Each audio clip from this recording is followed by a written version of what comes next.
Good afternoon. Welcome to session 5 of European Entrepreneurship and Innovation at Stanford Engineering School. My name is Burton Lee. Today is February 8th, and we're very pleased to be featuring two speakers from Berlin and Macedonia. Our first speaker from Macedonia will tell you a bit more about Macedonia.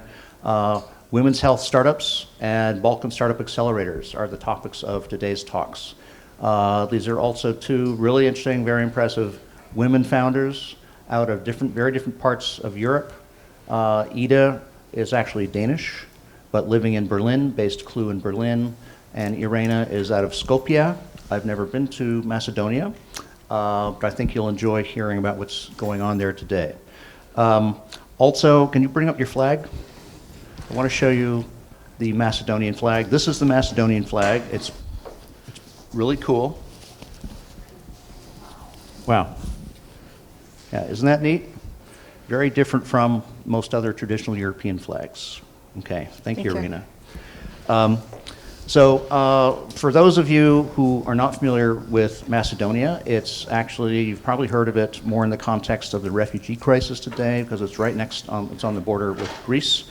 Irena will be talking, however, focusing on the startup ecosystem in and around Macedonia, including Albania, Kosovo, Serbia, and Slovenia, these are words we don't often hear in the context of entrepreneurship and startups today. So I'd like to present Irena Chaushevska, CEO and founder of NewMan's business accelerator based in Skopje. She has come a long way. Here's your remote wand. Please welcome Irena to Stanford. Thank you.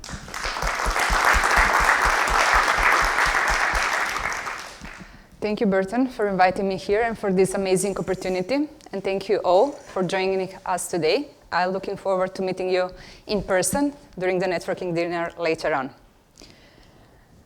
My name is Irena Chaushevska, as is already said, and I'm coming from Macedonia. I'm the founder and owner of NewMan's Business Accelerator, which is the leading accelerator in Southeastern Europe. Coming from a very small country, but already achieving really great things. For now, we are 100% privately owned, which means we work only with the resources that we are gaining from our services and from the investments of our founders and of our investors.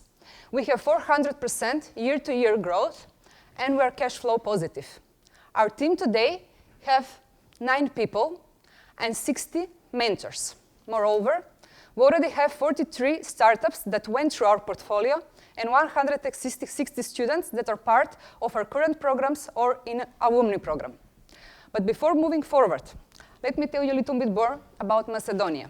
Irena, can you just go back one slide? So this is your headquarters building in Skopje. Okay. This is our offices in Skopje, is 600 square meters, and is where we are performing most of our activities in Skopje. Macedonia is a small, landlocked country, but very dynamic. We are between Bulgaria, Greece, Albania, Kosovo, and Serbia. The good part of being a small country is that if there is an opportunity, and if the right people in the country acknowledge this opportunity, it's actually very easy to change things and to use that. For example, almost 6-7 years ago, the word startup was nowhere to be heard in Macedonia. But today, the things are quite changed. These are pictures that are selected from our country that I thought that you might be interested about, or you maybe already heard. Mother Teresa, the capital city of Macedonia, Skopje, is her birthplace. Then we have Alexander the Great, which is actually the past king of Macedonia, who created one of the biggest empires in the ancient world. And he actually broadened the borders of Macedonia from Macedonia, Greece, up into Egypt, and up until India and Pakistan. We have also Kokino. According to NASA, Kokino is 4th oldest megalithic observatory in the world, which is quite cool. And we have the oldest lake in the world, the oldest lake in Europe, the Ohrid Lake. I'll tell you now a little bit more about me. My career path started in 2002, right from university. I spent most of my university days working for government positions, up until one day when one high government official told me this: you can continue to work with only 30% of your capacity and you'll be okay here. But if you continue to work harder, and you might get in trouble soon. I already knew that I was a little bit different and that I was suffocating in an environment like this. So I decided to move forward and to continue my career in corporations. But surprisingly for me, here as well, my passion, my ability to, and willingness to work longer hours, to care more, was surprising even for the managers and for my colleagues, and were not always perceived best. A couple of years later, I again felt as a misfit. I was in the 5th month of my pregnancy, but I finally decided and find the courage in myself to establish my first private company, a marketing agency.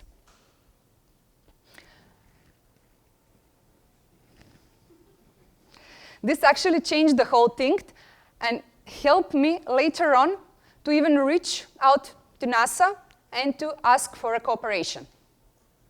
So in 2010, this is a client's office. When I was working with marketing agency, I didn't have the maternal leave, so sometimes I got my daughter with me.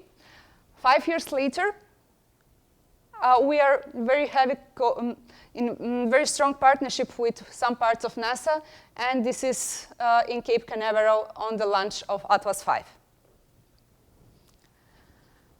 Why Macedonia? As I said, Macedonia is a small and dynamic country, but a lot of things have changed in the last 5 years.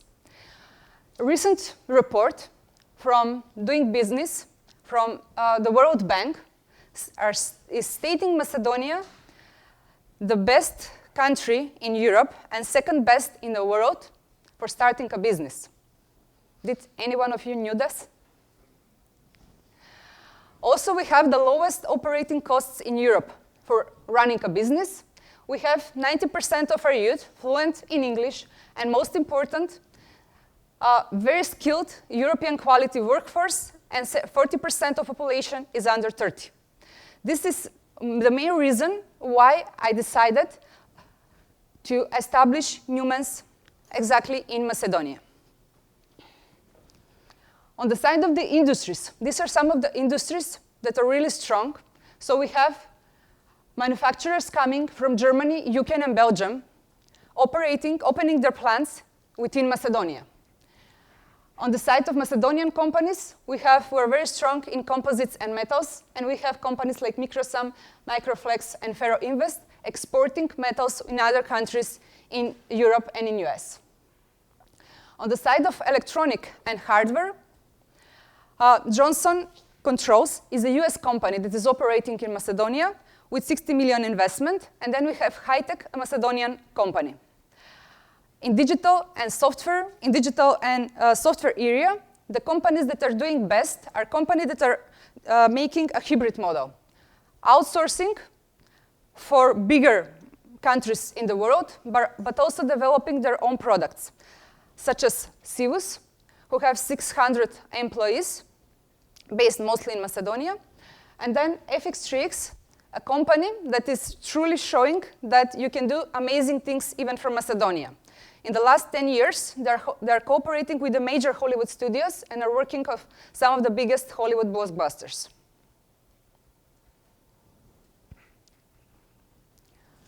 Why did NewMan's?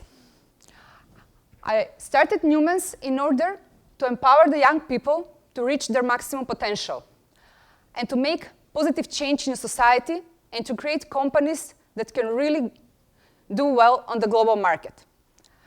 But I wanted to make sure that all building blocks that are necessary for creating great companies and creating great startups would be there. So instead of running a single startup program, we diversified, and we created 5 different business units that are actually supporting the whole life chain of developing the talent and developing the startups itself. So today we have very vivid ecosystem in Macedonia composed of students, mentors, founders, team members, freelancers, companies, and investors who are working together in achieving these goals. In the academy, our students are cooperating with international companies and working hands-on on practical projects that are actually helping them not only to gain technical skills, but to be much more versatile in business environment. Later on, they're joining the business ecosystem by becoming employees within these companies, or at least half of them are joining our startups or are launching startup companies themselves. We're experiencing great growth between the year 2014 and 2015, and now in 2016, our programs are requests in the whole region of Southeastern Europe, and we're launching our first program in May 2006 in the whole region of the Balkans. On the side of the startup companies, we already have 43 startups who passed through our programs. In 2016, we definitely will work even much more with startups from Slovenia, from Albania, from Kosovo, and from Serbia. Our current batch is mainly composed of this kind of companies. On the left side, you can see some of the logos and check some of the companies that were part of NewMan's. In order to further support the innovation, both from our startups and from our students, we are operating prototyping laboratory within NewMan's premises. A lot of time in smaller country, startups tend to do only web applications because they don't have access toward resources and toward equipment to try to do more of a hardware products. This was one of the main reasons why we established our prototyping laboratory, and we are supporting our startups to do much more design thinking and prototyping and introducing these new findings into their startups. One of the commercial projects that we already have done in order to inspire the students and the startups is the prototype of a teleconferencing robot. Mainly, we did it in order to bring our international mentors closer to our startups. It was very hard for an international mentor to attend a mentoring session by being projected only on a wall. It was very hard to establish back and forth communication. So we thought that this kind of a product would be much more suitable.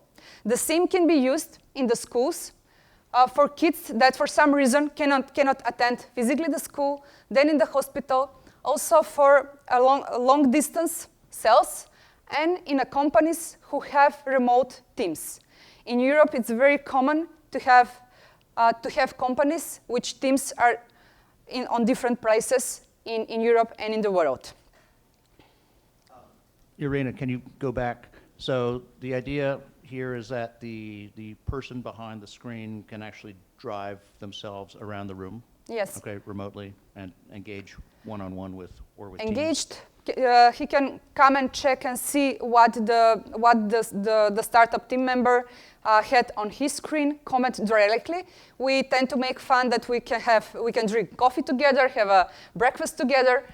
So we're establishing much more closer relations between the startups and their mentors. So this was the idea that inspires the start of development of this kind of a product. On the side of the startups that are part of NewMan's portfolio, I want to mention a couple of them. First one is Applied Robotics, who are working with Space Cube's intelligent autonomous aircraft and smart home appliances.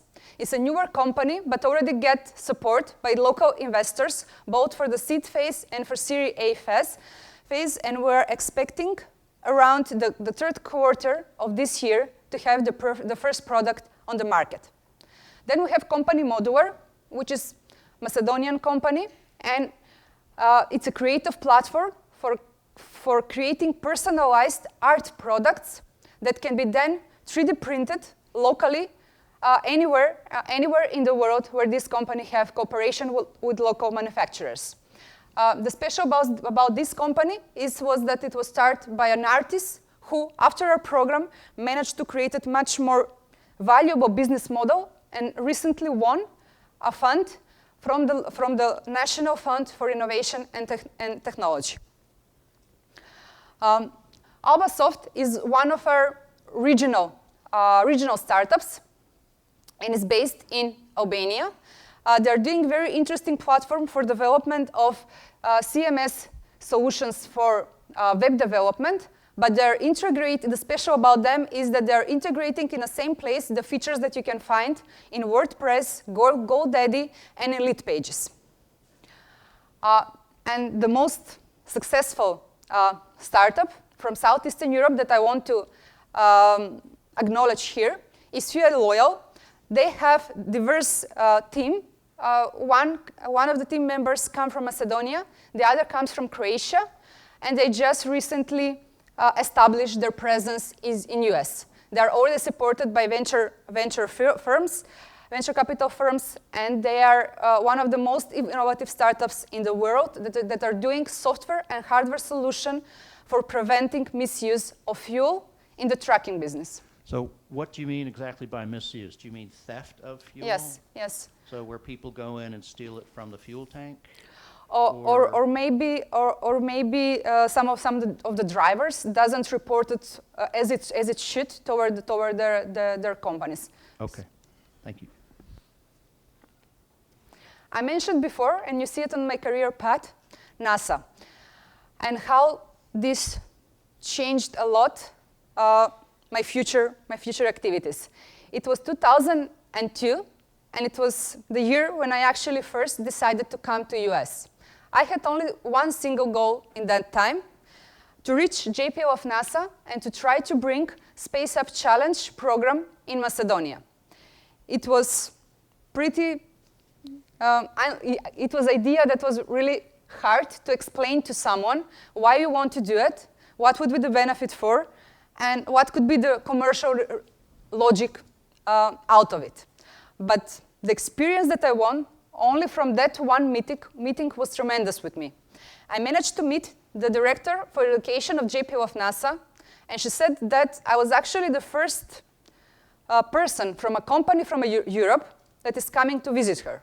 When I asked why, she said, "You managed to have this meeting because you were the only one that found the right way to ask for it." This changed my perception of closed doors. For me, closed doors were just a challenge, were not something permanent, and I knew and I learned that I just need to find other way how to open that specific door. That was very valuable experience. But moreover, in 2014, NewMan's really became owner of the license to organize Space Up Challenge in Macedonia. We played very smart, and we actually managed, in the first year of our participants to have Skopje as the location providing the highest number of projects recognized by the NASA team.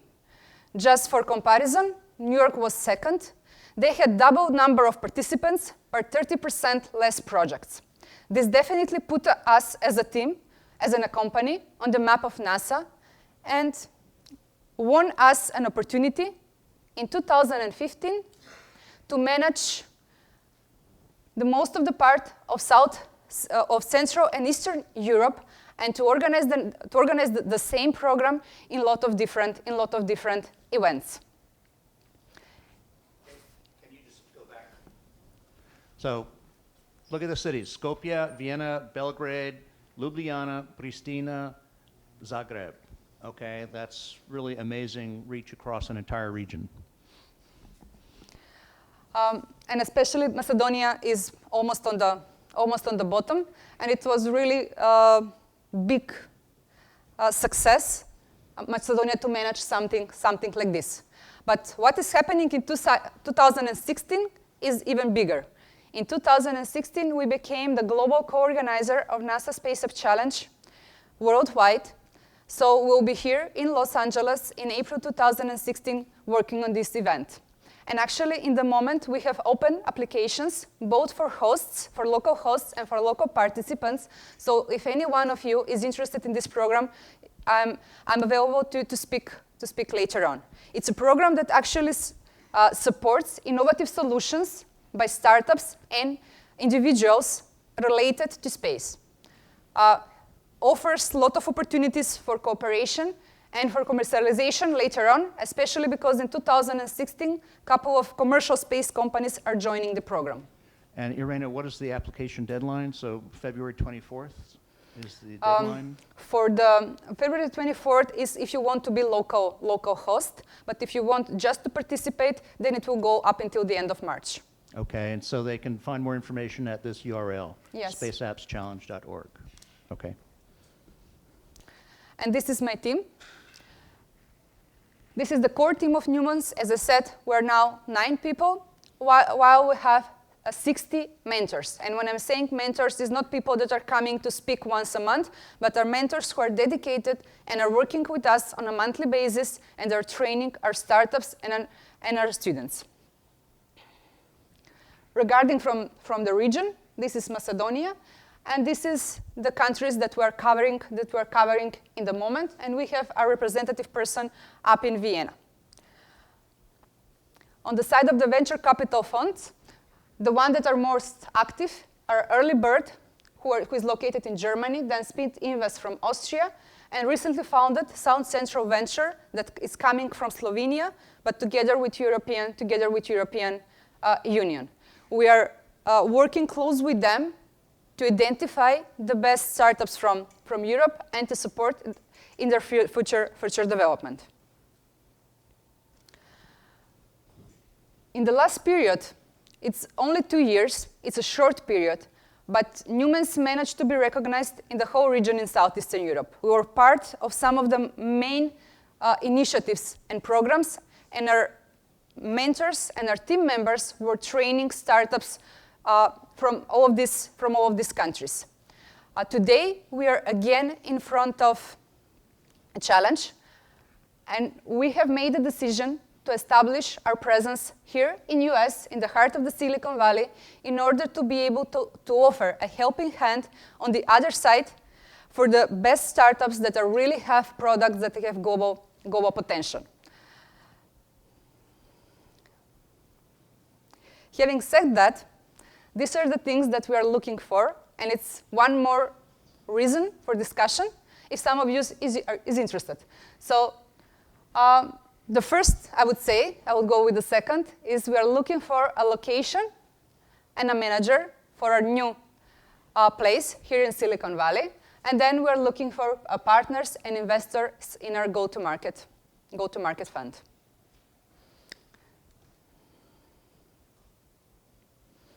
So as my TED Talk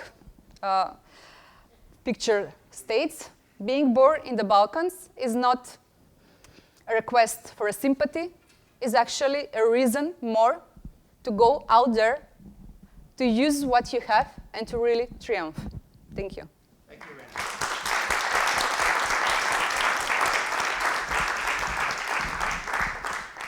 Yeah, that's a great line. And I wholeheartedly agree. Okay, questions? Let's see. Yes, sir. My name is Kirill, I come from Macedonia, and I pretty much understand the situation there, although I'm 8 years out there.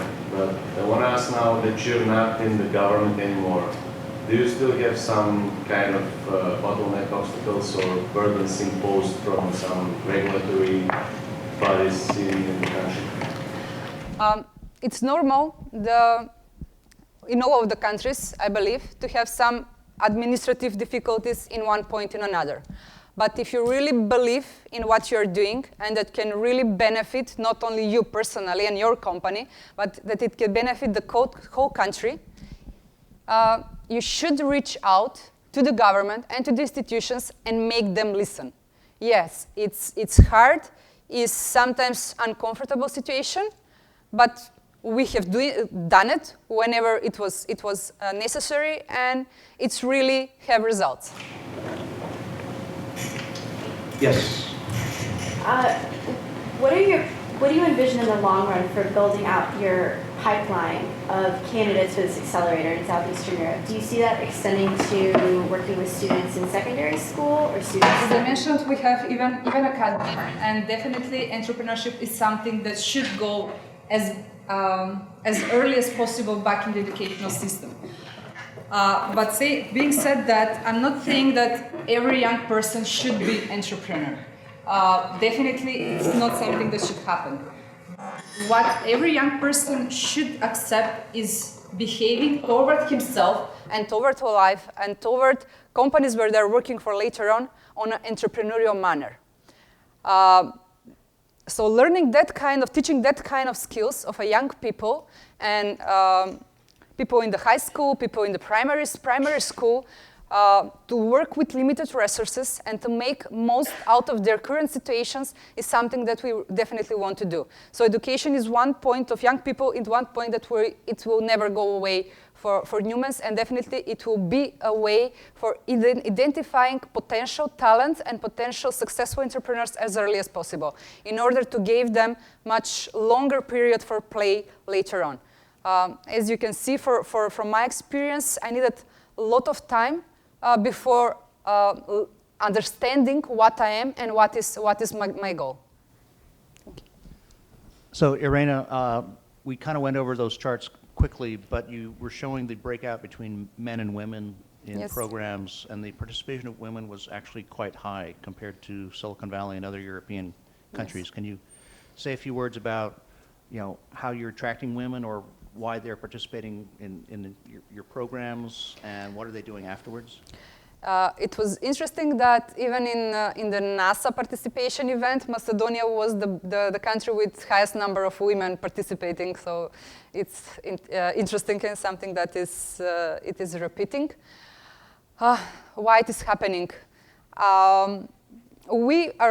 Me being a woman entrepreneur, definitely we are working to attract more women and to show by example that even you can be a mother and a female and still can have a successful company and have private life. But as Ida also mentioned, I really don't want that separation so much and emphasizing on being a man or being a woman. I really think that, but the both sides should give encouragement to one to another. So whenever we're doing an events, and we do a lot of events, we have done by now around 80 with 3,000 of participants, and coming from Estonia, this is a really big number. We always encourage cooperations, and we always encourage mixed teams. It's something that you cannot force about, but all the companies in the country are also understanding that for some positions, having a women as a managers or in a leading positions is really important, and it's something that runs through Macedonia. It's not such a new thing. Historically, have you had large numbers of women taking math and science? I mean, you find this in Eastern Europe, that the numbers of women studying math, science, engineering, going into Russia goes very deeply into the history, Soviet Union. Is this part of the tradition of being Yes. former, East Bloc country, the strong math and science tradition for women? The education in Macedonia, traditional education, was very strong, and definitely it was based a lot on math and on logic. So a lot of women was encouraged to go in these areas. So most of them are staying, although in the educational cycle, but some of them are going to become an engineers. And definitely, whenever there is a female that is a little bit more doing something more, the environment is accepting and supporting her. one question here, and then Ida, we're going to ask you to come up. Yeah, I come from Serbia, and I'm in computer science. The big problem that we have back there is what we call talent leakage or emigration, right? And the best people I know from my original university are gone. They are in some other places working around the globe. And the second problem, also big one that we have, is the lack of maker's attitude, right? Let's do something, let's even fail, but let's learn through that. So what are you doing to empower people and to make them aware that you can actually succeed in this area? Yes, you're right. It's a trend that was in Macedonia and still is. The people that were brightest and the most capable of doing big things, after a period of time, tend to move and to fulfill their dreams on other places. This is one of the reasons why NewMan's was created, and what we're trying to do actually is bringing investments and bringing other team members from other parts of the world to build their startups in Macedonia because of the advantages it is offering. Because when someone is leaving Macedonia, usually is not, yes, it is about the salaries, but not so much. Usually it's about not having a possibility to work on a bigger dream, or to work on an exciting projects. So one of the reasons why we're doing this is to enable as much as possible people from these countries to develop their products in these countries. Because having a big development team here in Silicon Valley, I can make sure that it will cost much times more than it would be to do the same in one of these countries of Southeastern Europe. That will mean that with the same amount of money that VC investor will going to invest in a project, they can do much more prototypes, they can check much more things in order to come to a perfect solution. And then the one part of the team members, let's say the business development of the sales unit, can go around the world and develop go-to-market strategies. But the development unit definitely should stay in these countries, but instead of doing only outsourcing projects, we need to bring and we need to empower the people from this country to work on a real startup projects, and it's something that we are doing it. Super. Yes, I think we had a question. Yes, sir.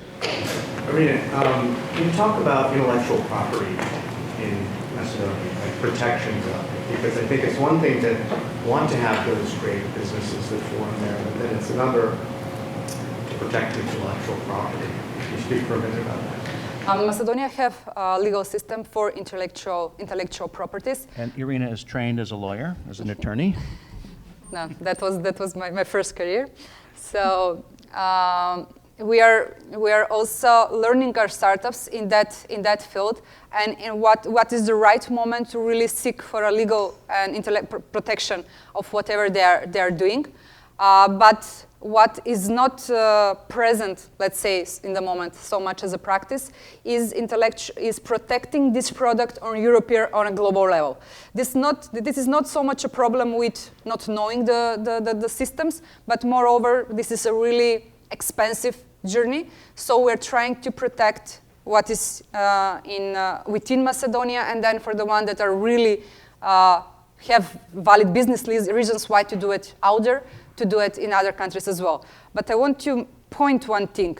I don't believe strongly that every single product that we are developing should be protected.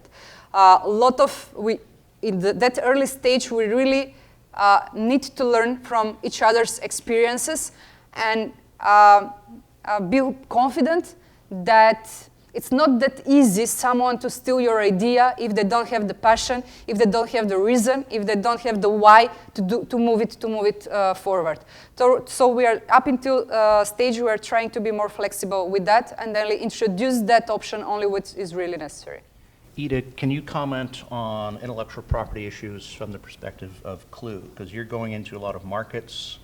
You've got European Patent Office, European Global Patents, which is coming in or is now in place, US. How does this affect a small team coming out of Berlin? Yeah, I mean, it's something that we speak about. We have had some activities in the hardware space where that was felt more important. We've been looking to see, was there something on our algorithm side of things we could look at? But I think, honestly, like Irena says, it's not so easy to copy the whole thing. So I think we just try to go full steam and think that that's our best protection, that we are just out there, Speed and user engagement. Yeah. And viral growth and design. And brand. Brand, absolutely. Quality, yeah. Yes, Lars. One more question.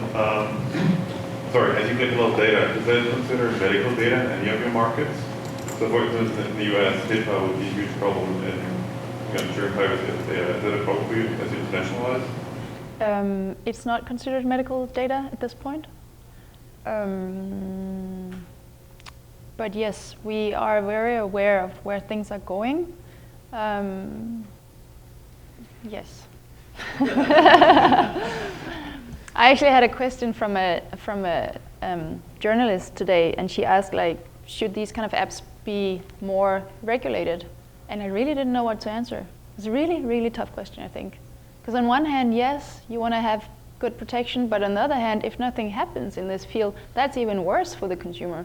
So, and it's really hard doing something that's regulated. So, yeah.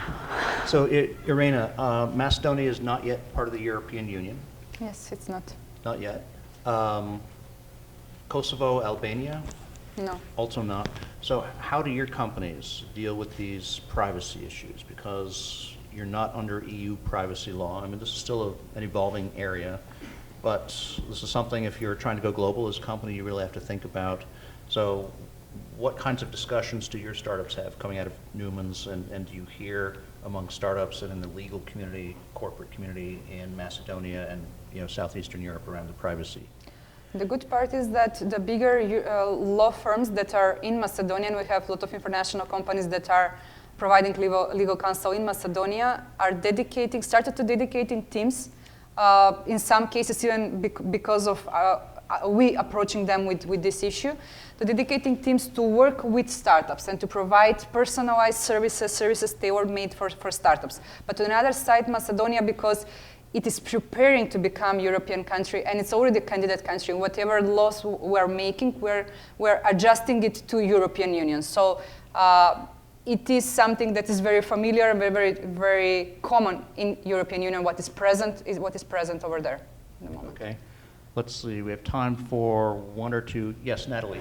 The question to Irena, first of all, thank you for the very interesting presentation. So do you have any data or thoughts on the long-term job creation which could potentially result from your ecosystem you're creating?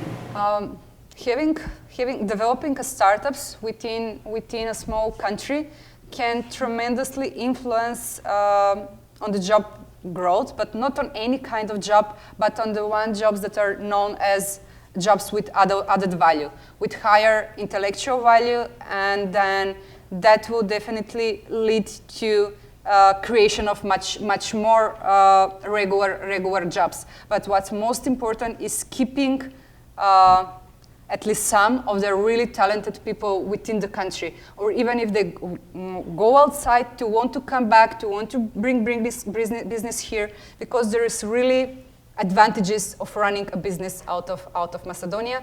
And startups on a European level are named as the single future element that will be a key factor in increasing employability. Ida, any final closing words? Oh, that's unexpected.